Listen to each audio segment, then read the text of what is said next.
Back in March of this year, I ventured down to Argentinian Patagonia to visit Los Glaciares National Park, the largest national park in Argentina.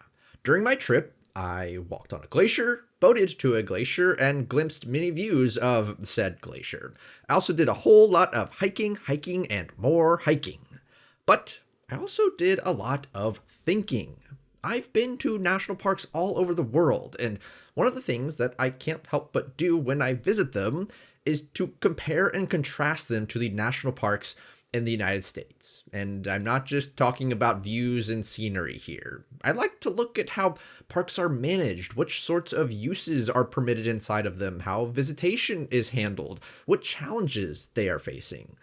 Basically, I'm interested in the question of how different countries approach conservation, how a country organizes and manages its national parks, and the protections they afford them can tell you a lot about how that country values its natural resources and its most important places.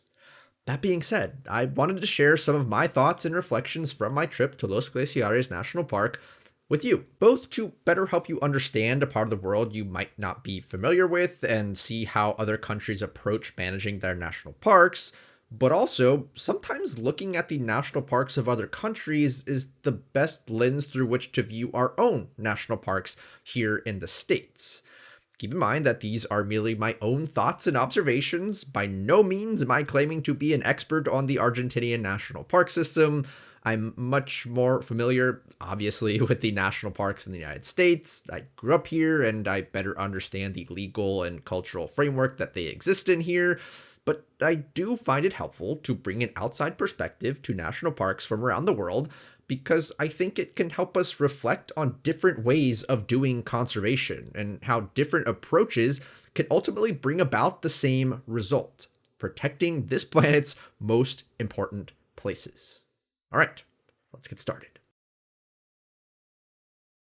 Okay, so I think it would be helpful to start with a general overview of Los Glaciares National Park before moving into my thoughts and observations. I know I primarily have a US-based audience and I talk a lot about US national parks, so many of you might never have heard of Los Glaciares National Park, much less been there. Los Glaciares National Park is located in Argentina in far southern Patagonia.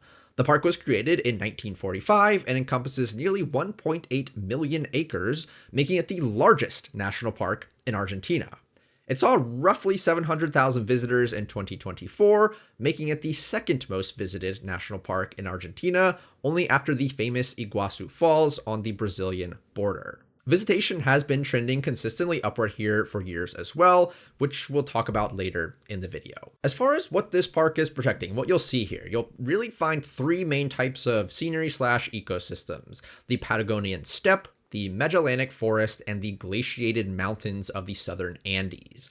The Patagonian steppe is a vast arid desert that extends across most of southern Argentina. The region is starved of moisture from the high Andes mountains to the west, which is why the steppe has a dry scrubland vegetation regime.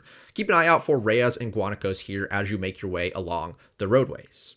The Magellanic forest appears as you move west into the mountains and pick up a little bit more moisture. Here you'll find mostly subpolar Antarctic species, specifically various kinds of southern beaches, plus their associated fauna: the southern pudu, the world's smallest deer, cougars, southern river otters, Magellanic woodpeckers, and Andean condors. And then, eventually, and unmistakably, you will reach the high glaciated peaks of the southern Andes. These are harsh, cold environments with lots of exposed rock and ice. Nearly all of the mountain landscapes here have been carved, cracked, and scraped by glaciers in the not-too-distant geological past. In fact, Los Glaciares National Park encompasses a portion of the southern Patagonian ice cap, the second largest non-polar ice cap in the entire world. The biggest is in Alaska. The park has two main areas for visitation: the Perito Moreno Glacier, served by its gateway town of El Calafate, and the Fitzroy Massif, served by its gateway town of El Chalten. Perito Moreno is a large 19-mile-long glacier flowing down from the aforementioned southern Patagonian ice cap and terminates into Lago Argentino, the largest lake in Argentina. It is easily viewed thanks to the development of roads nearby to its terminus, as well as an extensive boardwalk network. You can also access the glacier directly through guided ice walks or via boat tour. There are other glaciers in the area which also feed into Lago Argentino, and they can be accessed via boat tours as well. The Fitzroy Massif, famous for being the inspiration behind the Patagonia clothing company logo, is the headliner in the other area of the park and caters much more heavily to trekkers and hikers. The two most famous hikes in this part of the park are to Laguna de Los Tres and Cerro Torre. This is the part of the park that will give you much more access to the mountains themselves. There are other parts of the park as well, of course. This is the largest national park in Argentina, but they are not as easily accessed as these two regions and are mostly a backcountry experience. In addition, the park runs right up to the Chilean border at the crest of the Andes and is adjacent to both Torres del Paine National Park and Bernardo O'Higgins National Park across the border in Chile. All right, I think I've given you a pretty good lay of the land for this park. Now let's dive into some of the things I noticed while I was there. First up, and this is by far the least important, but they have unigrids here, or at least the Argentinian version of unigrids. Longtime viewers of mine will know that I am a total nerd for the little brochures you're given at US national parks called unigrids. I love them. They're awesome. Their design, their history, their simplicity. I made a whole video about them. They are the one thing I collect when it comes to national parks. You can see I have my entire collection sitting behind me up here. You can see them in like every single video I make. So imagine my surprise when I arrive at the Los Glaciares National Visitor Center and they have unigrids. Obviously the Argentinian version of unigrids, but they are so similar to US style grids. They have the colored bar, although it's blue, not black. White text, it folds the same way, has a map on the inside, and is complete with various interpretive materials, facts, and info. I have no idea if these were modeled and designed on the US style unigrids or not, but either way, it really warmed my heart to find one of these things nearly 5,000 miles from the nearest NPS unit. And they had them in English. All right, now let's get into some more substantial reflections. The first big thing I noticed is that Los Glaciares is much closer in look and feel to a US-style national park than, say, Europe. I've been to national parks in both Germany and Japan, and those national parks are much more peopled. Like, people live in the parks. There are towns in the parks. Commercial activity is much more prevalent in the parks. We would consider them to be working landscapes, and they're a reflection of how those places were developed over time.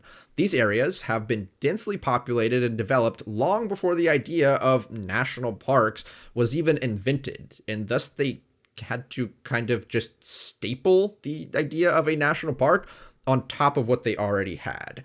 Whereas in the US, we had large expanses of land that was largely untouched from industrial humanity. And even though there were lots of indigenous peoples on the landscape who left a much lighter footprint, usually. Given those two models, I largely found Los Glaciares, again, to look and feel a lot more like a US national park than anything else, especially like a lot of our Alaska parks. Patagonia is a pretty remote area. Rugged, the climate is harsh and unforgiving, and overall, it's just hard to settle massive amounts of people here. So when you put a national park down on the map, you're not really having to navigate large-scale industrial human development. You're left with a landscape that feels much the same as it might have hundreds and thousands of years ago. Now, important note, this has nothing to do with the management or administration of these parks. I didn't look extensively into that topic for this video, so I can't say whether or not Los Glaciares is run like a US national park, only that it looks like a US national park. And also, I only visited one of Argentina's 35 national parks, so I can't comment on whether or not the other parks here might look more European and less American in the different parts of the country. My next observation was that concentrated visitation is still a problem outside of the United States. This is the overcrowding problem. In particular, I found the park had a tough time dealing with the large amount of hikers on the Laguna de Los Tres trail, specifically regarding waste management. At one point on our hike, just off the trail, there was a pretty obvious open pit toilet, basically. Lots of toilet paper and waste products concentrated in an area that people, I guess, had basically just designated as a place to go to the bathroom. And this isn't to say that there weren't bathroom facilities on the hike. There were, in several locations, lots of them.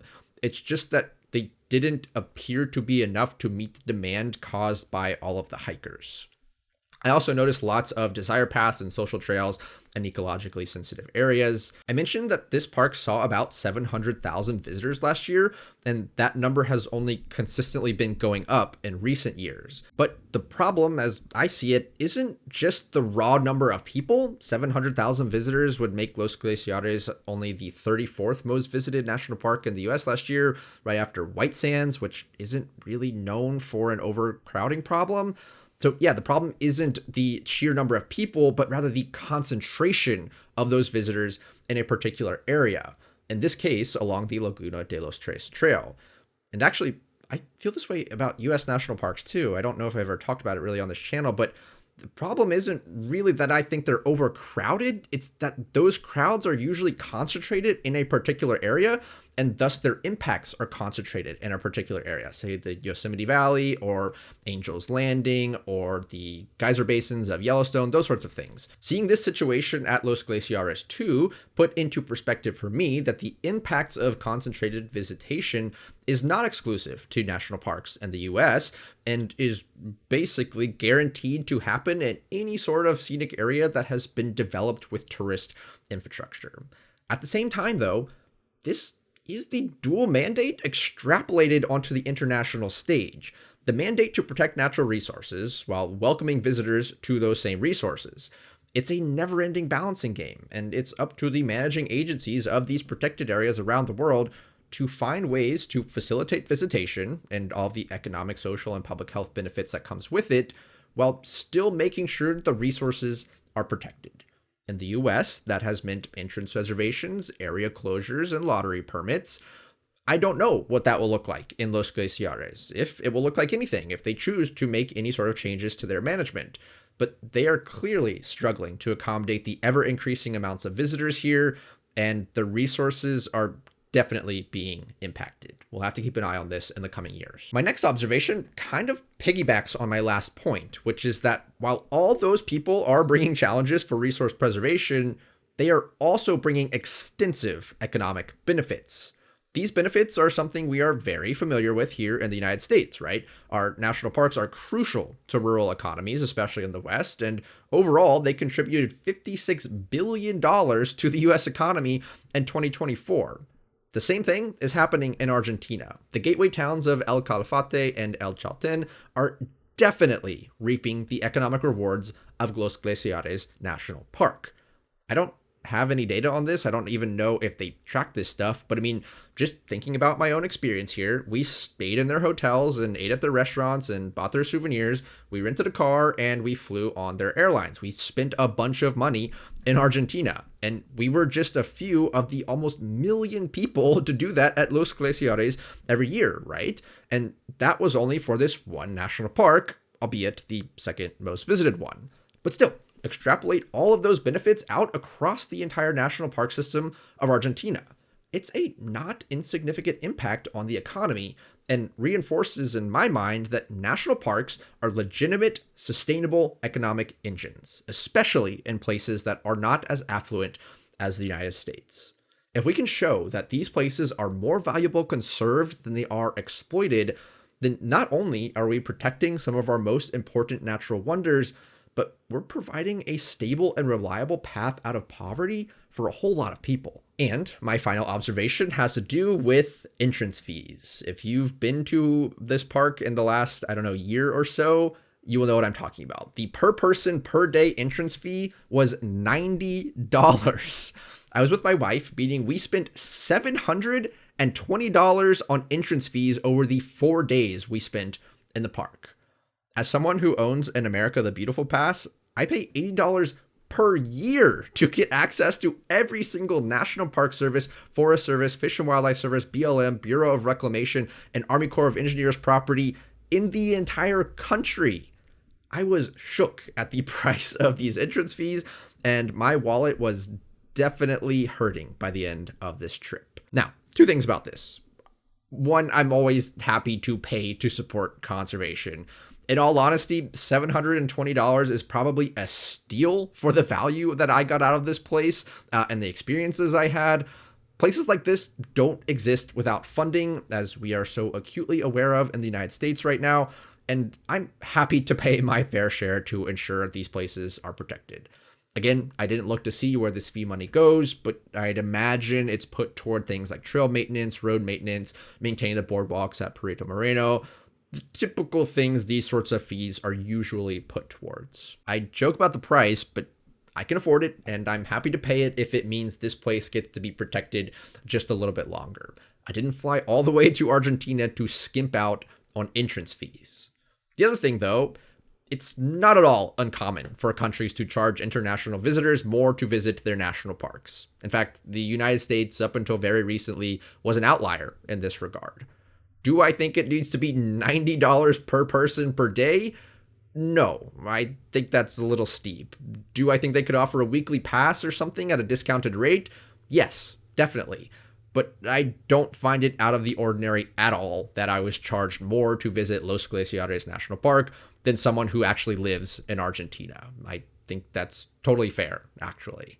But I think I'm actually going to save this topic for another separate video. The US recently announced that it would be charging international visitors more to visit our national parks, and I think that's an interesting topic worthy of its own discussion and its own video. So hopefully I'm going to get to that in the next few weeks. Those, my friends, are my thoughts, reflections, and observations from an absolutely wonderful and iconic and dream trip to Argentina's Los Glaciares National Park. This is my first time to South America, and Patagonia has been on my bucket list ever since I watched a documentary called 180 Degrees South when I was like 15. It's very easy to see why this place has inspired so many people and captured the hearts, minds, and imaginations of explorers, entrepreneurs, and intrepid travelers for hundreds, if not thousands of years now. It definitely lived up to the hype for me, and it was everything I kind of dreamed of. But I would love to hear your thoughts on either Los Glaciares National Park, any of the other Patagonia National Parks you might have been to, or really any of the other international parks you might have been to and what you thought of them compared to those in the US. Again, I find it really helpful to just have these sorts of discussions so that we can get different perspectives on how other countries do conservation. I find it to be a very useful exercise, so definitely feel free to engage in that discourse down in the comments below. As always, direct support on Patreon goes a long way toward helping me keep making these videos for you guys.